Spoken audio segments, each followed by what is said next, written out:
لیکن جو شخص بھی تم میں سے موجود ہو اس مہینے میں، اپنے گھر میں موجود ہے، اپنے شہر میں موجود ہے، سفر پر نہیں ہے، یا یہ ہے کہ جو شخص بھی اس مہینے کو پائے، اس کی زندگی میں یہ مہینہ آ جائے، یہ برکتوں کا ایک موقع اسے مزید حاصل ہو جائے، فَلْيَصُمْ، یہ امر کا صیغہ ہے، یہ وجوب ہے مطلقاً۔ اب اس میں جو دو رعایتیں پہلے دی گئی تھی ان میں سے ایک کو برقرار رکھا، وَمَنْ كَانَ مَرِيضًا أَوْ عَلَى سَفَرٍ فَعِدَّةٌ مِّنْ أَيَّامٍ أُخَرَ، یہی وہ الفاظ ہیں جن کی بنا پر میرا گمان اس وقت بھی یہ تھا کہ یہ دو بیک وقت نازل نہیں ہو سکتی آیات،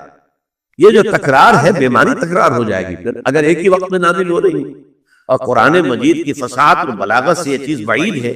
کہ وہاں پر اس طرح کی تکرار بلا سبب ہو رہی ہے۔ قرآن میں اور بہت سی آیات ہیں جن میں کہ آپ کو معلوم ہے کہ پورا رکوع ہے سورہ مزمل کا، جس میں قیام اللیل کا حکم ہے، پھر اسی کے آخر میں وہ آیت شامل کر دی گئی ہے جو کم سے کم 1 سال بعد نازل ہوئی ہے، جس میں کہ رات کے قیام کا وجوب ختم کر دیا گیا، اور صرف یہ کہ جتنا بھی تم سے ممکن ہو سکا کرو، ضروری نہیں ہے کہ تہائی شب ہو، آدھی ہو، 2 تہائی ہو، جتنا بھی ممکن ہو قرآن پڑھا کرو رات کو، گویا کہ وہ فرضیت جو تھی قیام اللیل کی وہ ختم ہو گئی۔ اس حوالے سے وہ جو ناسخ ہے، منسوخ کرنے والی آیت بھی اس کے ساتھ ہی رکھ دی گئی تاکہ وہ جو اصل حکم تھا وہ بھی برقرار سامنے رہے، اور جس نے آ کر اسے منسوخ کیا وہ بھی برقرار رہے اور سامنے رہے۔ اسی طرح یہاں پر بھی یہ حکم آیا، کتنے عرصے کے بعد آیا یہ مجھے معلوم نہیں، لیکن یہ کچھ عرصے کے بعد آیا ہے کہ رمضان کا مہینہ وہ ہے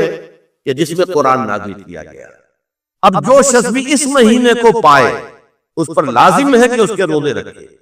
ہاں، من کان مریضا او علی سفر، جو شخص ہو مریض، بیمار ہو یا سفر پر ہو، فعدۃ من ایام اخر، تو وہ تعداد پوری کر لے دوسرے دنوں میں۔ یرید اللہ بکم الیسر ولا یرید بکم العسر، اللہ تمہارے ساتھ آسانی چاہتا ہے، سختی نہیں چاہتا۔ یہ اصل میں کیوں کہا ہے؟ اس کی وجہ سمجھ لیجئے، آج بھی آپ کو اپنے ہاں ایسے لوگ مل جائیں گے جن کا تقویٰ کا تصور اتنا غلط ہو گیا ہے کہ 104 درجے کا بخار ہے، روزہ چھوڑنے کو تیار نہیں۔ بھلے آدمیوں، اللہ نے تمہیں ایک رخصت دی ہوئی ہے تو خامخواہ اپنے اوپر یہ شدت کیوں لے رہے ہیں؟ لیکن لیتے روزہ چھوڑنے کو تیار، روزہ قضا نہیں کرتے، سفر پر جا رہے ہیں اور روزہ قضا کرنے کو تیار نہیں۔ ایک موقع پر ایک غزوے کے دوران ایسا ہوا کہ کچھ لوگوں نے روزہ رکھا ہوا تھا، لیکن وہ اتنے یوں سمجھیے مزمحل ہو گئے کہ جب پڑاؤ پر پہنچے تو جن کا روزہ نہیں تھا انہوں نے تو بڑی چاق و چوبند طریقے سے خیمے نصب کیے، سارا بندوبست کیا، اور یہ جا کر بے سود ہو کر بے ہوش ہو کر گر پڑے۔ تو حضور نے فرمایا ان کو دیکھ کر، لیس من البر الصیام فی السفر، سفر میں روزہ رکھنا یہ کوئی نیکی کا کام نہیں،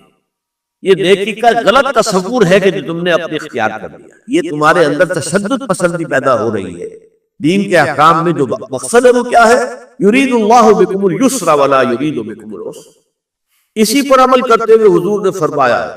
کہ جو بھی علماء دین ہیں یا جو رہنمایان دین ہیں ان کا کام کیا ہے؟ آپ نے فرمایا یسروا ولا تعسروا،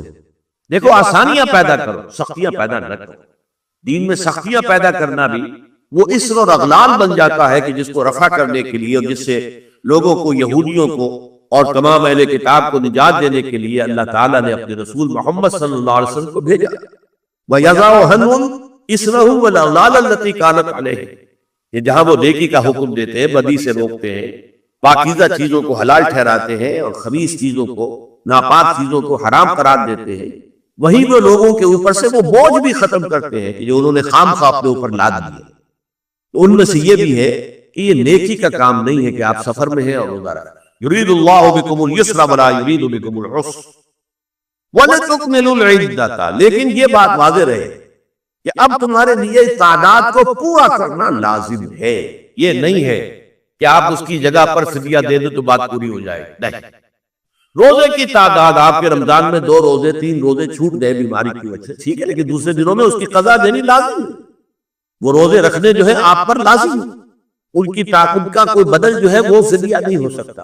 البتہ یہ نوٹ کر لیجئے، یہ حکمت نبوی ہے کہ یہاں اگرچہ وہ فدیے کا حکم جو ہے گویا کہ بظاہر قرآن مجید کے الفاظ سے محسوس ہوتا ہے کہ مطلقاً منسوخ ہو گیا،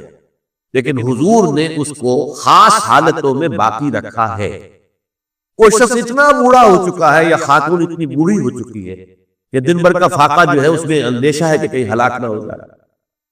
کوئی مریض ہے، مرد ہے یا عورت ہے، وہ ڈائبٹیز کی مریضہ ہے، اس کو وہ شوگر کا مرض ہے اور وہ اس کو برداشت نہیں کر سکتی، شوگر لیول بہت نیچے ہو جائے تو موت واقع ہو سکتی. کوئی ایسا مریض ہے